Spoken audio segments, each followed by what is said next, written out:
In the top stories, 90-day campaign against violence and crime marked a resounding success. Suriname takes action on climate change and public health. And Trump and Musk derail bipartisan budget deal, fueling shutdown risk. Hello and welcome to the ZIZ Midday Newscast. Today is Thursday, December 19th, 2024. I'm your presenter, Shanique Harvey. Nationally, the 90-day campaign against violence and crime launched in St. Kitts and Nevis in September 2024 has been hailed as a success. The initiative brought together public, private, and civil society stakeholders, focusing on collaboration and addressing the root causes of crime. The campaign's results have led the foundation to evidence-based strategies to ensure long-term safety and security. As the focus shifts to beyond the 90 days, Minister of State Honorable Iselin Philip reaffirmed the government's commitment to a whole-of-society approach. Because in order for us to sustainably address violence and crime, we have to do it in partnership. Again, people, programming, partnerships. In order for any of those things to work, we have to make sure that we work in partnership. We have to recreate the communities of care and compassion that were once there before we had social media and technology to be able to separate us. We really have to think about and broaden our view of life and society to stop being so as self-interested and as self-aggrandizing as persons of the past, and we really need to replace it with a sense of peace and togetherness. The Minister of State, who co-chaired the 90-day campaign, emphasized the ministry's ongoing efforts to engage meaningfully with all stakeholders. And that is why citizen security is touted as a very comprehensive approach. It not only focuses on national security, which focuses on justice and punishment, but it considers individual well-being and security. That's what citizen security is about. It's about encouraging us and imploring all of us to think about, as individuals, how do we ensure we take care of each other? How do we all play our parts in taking responsibility for teaching and building awareness and civic responsibility for actually creating a country where peace abounds? That is what we're trying to do, and that requires partnerships. Madam Speaker. According to Minister Philip, the Ministries of Social Development and Gender Affairs, Youth Empowerment, and Aging and Disabilities remain committed to advancing programs and initiatives that prioritize human and social development. She further noted that these partnerships would involve interministerial collaboration as well as engagement with individuals, organizations, and agencies within the community. The government remains steadfast in its mission to foster a safer and more compassionate society guided by citizen security and community collaboration. With increasing demand for residential land, the Ministry of Sustainable Development is encouraging aspiring landowners to explore opportunities in rural areas of St. Kitts. This initiative is part of a strategic effort to develop rural communities and reduce the concentration of population in urban centers. Speaking during the second day of the budget debate in the National Assembly, Minister of Sustainable Development, the Honorable Dr. Joyelle Clark, emphasized the importance of sustainable land distribution and management practices to meet the country's developmental needs while safeguarding natural resources. St. Kitts and Nevis, in our transition to a sustainable island state, must shift from traditional building practices into methods that can be sustained and enhanced over time. So we implore you to embrace rural living and vertical communities. Come to the country. We have to build upward instead of outward. maximize space efficiently, reduce urban sprawl, and shift our focus to the rural communities. Dr. Clark noted that transitioning to rural living would drive the development and transformation of rural areas, supported by essential infrastructure for daily life.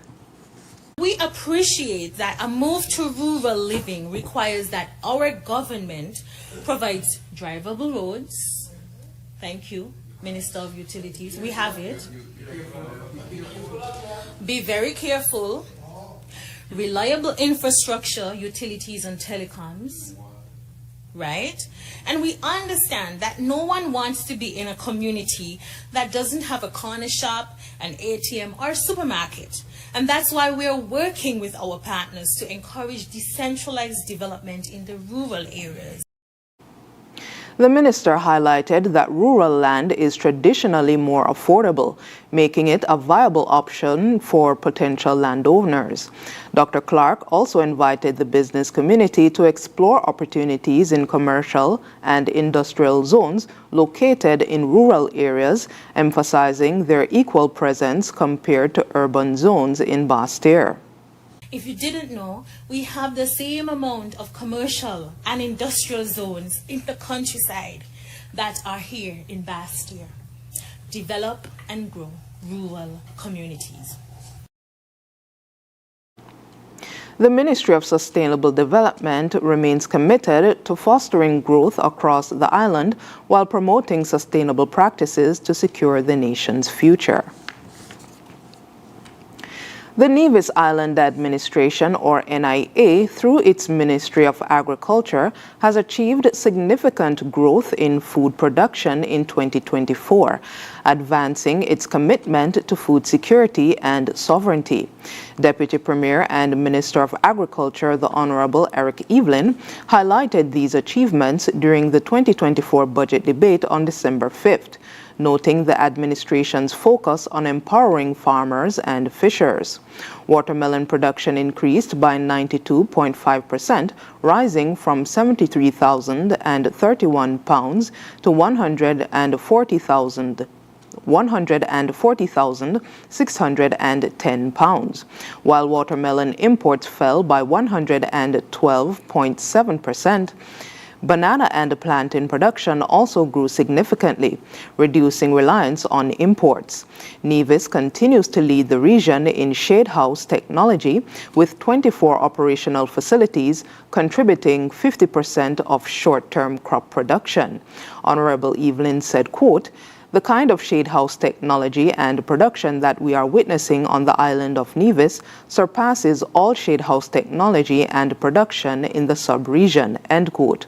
Farmers also benefited from increased marketing support, with payouts at the Larson Parry Agricultural Depot rising by 29.8% to $306,064 in 2024. Evelyn reaffirmed the NIA's commitment to revolutionizing agriculture on the island, saying, quote, "This administration and the ministry are serious about food security and food sovereignty, producing more local, high-quality and wholesome food for all of us on Nevis to enjoy," end quote. Nevis's agricultural advancements position it as a leader in food security across the region. We move now to news on the regional scene. In a key meeting organized by Suriname's Ministry of Health with support from the Pan American Health Organization, or PAHO, experts from various sectors came together to address how climate change is affecting public health. The discussion focused on adapting health systems to challenges like shifting rainfall patterns, disease outbreaks, and droughts impacting rural communities. PAHO and WHO representative Dr. Yaflo Utara called climate change the greatest public health threat, while Dr. Rajesh Ori of the Bureau of Public Health stressed the need for collaboration across sectors. The goal is to develop a health national adaptation plan. Initiatives include vulnerable assessments in 2025, building climate-resilient health facilities, and launching water safety plans and early warning systems. Suriname is positioning itself as a leader in addressing climate adaptation and its impact on health, tackling both local and global challenges. The European Union has awarded its top human rights honor, the Sakharov Prize, to Venezuelan opposition leaders Maria Corina Machado and Edmundo González Urrutia for their courageous fight to restore freedom and democracy in Venezuela. European Parliament President Roberta Metsola praised their efforts, highlighting their resilience despite repression, arrests, and political disqualification. Machado was barred from running in the 2024 presidential election, and González, who replaced her as a candidate, was forced into exile after facing legal challenges. The Sakharov Prize, named after Soviet dissident Andrei Sakharov, honors defenders of human rights and freedom. Past winners include Nelson Mandela and Malala Yousafzai. The award includes a €50,000 prize and reinforces González's recognition as Venezuela's legitimate president, a status acknowledged by the EU Parliament last month. Internationally, President-elect Donald Trump, supported by billionaire Elon Musk, derailed bipartisan budget negotiations on Wednesday, just days before a potential government shutdown. Trump rejected the proposed bill, calling it a giveaway to Democrats, while Musk condemned it on his social media platform X, labeling it one of the worst bills ever written and threatening primary challenges for supporters. Both Trump and Musk urged Republicans to restart talks and link any debt ceiling increase to President Joe Biden's term. The collapse of the deal has complicated House Speaker Mike Johnson's position, putting the GOP's slim majority at risk. Democrats, including House Minority Leader Hakeem Jeffries, criticized Republicans for jeopardizing the budget agreement, while the Biden administration warned of economic instability. Musk, meanwhile, celebrated the outcome, calling it a good day for America. And finally, in international news, a French court has sentenced 72-year-old Dominique Pellicot to 20 years in prison for drugging and raping his ex-wife, Giselle Pellicot, and enabling other men to assault her over nearly a decade. The court in Avignon found Pellicot guilty on all charges on Thursday. He admitted to drugging his wife and recruiting men online to assault her while she was unconscious, recording more than 20,000 photos and videos of the abuse. Of the 50 co-defendants, one was acquitted of rape, but convicted of aggravated sexual assault. Others received sentences of up to 18 years in prison. The case has shaken France, sparking calls for tougher measures against rape culture and renewed focus on consent in sexual violence laws. Giselle Pellicot waived her anonymity and demanded public hearings, inspiring feminist movements and broader conversations about confronting abuse. And now for the weather. Present weather is cloudy skies with vicinity showers. Winds are a moderate breeze of 17 miles per hour from a northeasterly direction. The temperature for today is 28 degrees Celsius or 83 degrees Fahrenheit. Seas are 2.1 to 3.1 meters or 7 to 10 feet, with northeasterly swells reaching 2.1 meters or 7 feet. Therefore, small craft warnings and high surf advisories are both in effect. Weather forecast for today will be partly cloudy to cloudy skies initially, with a 60% or moderate chance of brief passing showers, becoming partly sunny in general thereafter.